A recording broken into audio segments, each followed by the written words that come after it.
గుర్తుంచుకో, నమ్మకం, గౌరవం, ప్రాణం ఇవి ఒక్కసారి పోతే మళ్ళీ తిరిగి రావు. బ్రతకడం గొప్ప కాదు, నిజాయితీగా బ్రతకడం గొప్ప.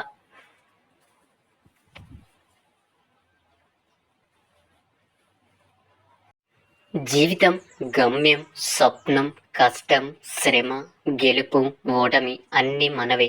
పడితే లేవాల్సింది మనమే. బాధ, గాయాన్ని దిగమింగాల్సింది మనమే.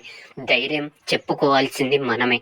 ఇతరులు కేవలం చోద్యం చూస్తారు, వీలుంటే ఎగతాళి చేస్తారు. కాబట్టి ఎవరిని పట్టించుకోవద్దు. అన్నీ గమనిస్తూ ముందుకు సాగిపోవాలి. ప్రేమ లేని మనిషి ఉండడు, గాయం లేని గతం ఉండదు, ఇవి రెండు లేని జీవితం ఉండదు. జీవితంలో కొన్ని జ్ఞాపకాలు మర్చిపోతే కాని బతకలేము. కొన్ని గాయాలను గుర్తించుకుంటే కాని ఎదగలేము. అలలకు అలసట ఉండదు, ఇదే జీవిత పరమార్థం.